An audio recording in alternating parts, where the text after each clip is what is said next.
Pemirsa, apa kabar Anda hari ini? Infopol TV kembali menemani Anda bersama saya, Gita Marsya. Sejumlah informasi teraktual kami suguhkan untuk Anda. Disuker diwalek, sikre diwalek. Panggulan buri. Panggul buri. Alon. Nah, panggul buri.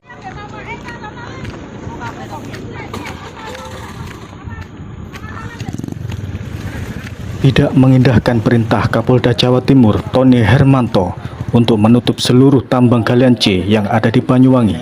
Sekarang sudah ada 3 korban meninggal, yakni anak-anak yang masih duduk di sekolah SD, dan bahkan salah satu korban ada yang masih duduk di sekolah TK. Kapolda Jawa Timur Tony Hermanto sudah jelas-jelas memberikan perintah untuk menutup semua tambang galian C yang ada di Banyuwangi. Tapi tak sedikit pun perintah itu dilaksanakan oleh para pengelola tambang, atau mungkin pengelola tambang sudah memberikan atensi kepada APH setempat hingga masih berani beroperasi membuka tambang setiap harinya. Bapak itu Ya, pemirsa, Bapak ini adalah salah satu dari bapak-bapak yang lain sedang menolong ketika korban ini diangkat ke atas, baru ditolong dibawa ke rumah sakit. Ya, beliau ini juga sangat prihatin ya Pak dari kejadian ini ya Pak ya. Menurut Bapak, Seorang aktivis Yudi Garuda membuka suara terkait insiden 3 bocah yang meninggal akibat tenggelam di kubangan tambang galian C tersebut.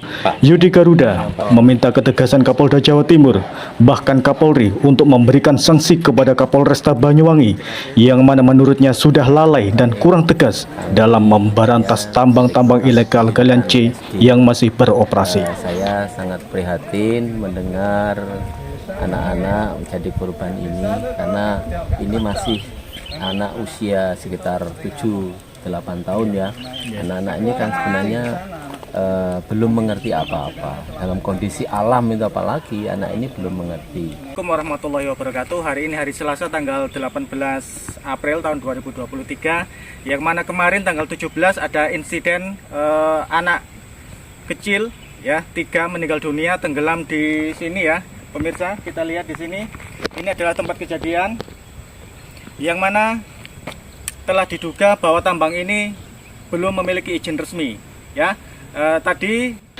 Pada tanggal 17 November, Yudi Garuda sudah melaporkan salah satu tambang ilegal galian C yang ada di Sempu, dan alhasil tanggal 22 Desember seluruh tambang di Banyuwangi ditutup oleh tim terpadu dengan memasang dan menancapkan papan larangan untuk menutup semua tambang. 3.500.000 untuk istilahnya memberikan kepada korban.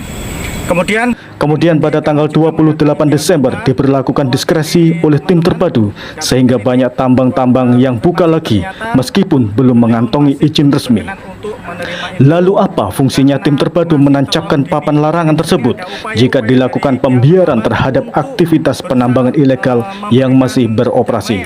Ujar Yudi. Kami selaku lembaga ataupun media yang terus mengawal permasalahan ini, yang mana sebenarnya tambang ilegal di Banyuwangi yang begitu marak, ketika tanggal 17 November kami pernah melaporkan suatu tambang yang berlokasi di Sempu kemudian ditutup.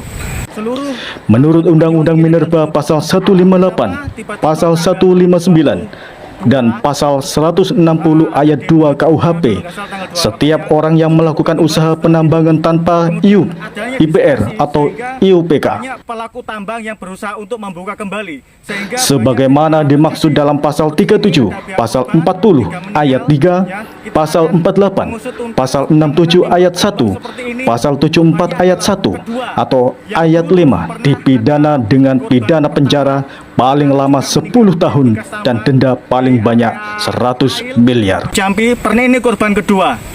Nah, disinilah bahwa tambang ilegal yang banyak di Banyuwangi ini tidak ada penyingkapan yang serius dari aparat penegak hukum, yang mana ini juga ada kesalahan dari Pemda yang mana menerbitkan diskresi.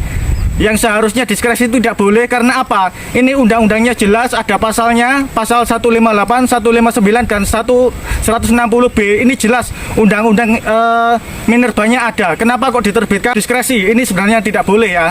Kemudian dari sini kami akan terus melakukan koordinasi atau klarifikasi kepada Bupati, yang mana Bupati ini kalau memang terbukti bersalah, maka kami bersama masyarakat akan melakukan gugatan class action, yang mana gugatan tersebut akan kami lakukan di Pengadilan Negeri Banyuwangi. Kemudian untuk aparat penegak hukum, yang mana yang terhormat beliaunya Kapolresta Banyuwangi, bahwa ini adalah bentuk dari ketidakjelasan hukum, yang mana tidak ada kepastian hukum bahwa tambang ilegal betul-betul diberantas begitu. Jadi ini juga ada kesalahan dari APH Kapolresta Banyuwangi khususnya. Saya mohon pihak Kapolda Jawa Timur sampai ke Bapak Kapolri Jenderal Listio Sigit Prabowo untuk melihat benar-benar kondisi hukum tambang ilegal di Banyuwangi ini. Sekian, terima kasih. Assalamualaikum warahmatullahi wabarakatuh.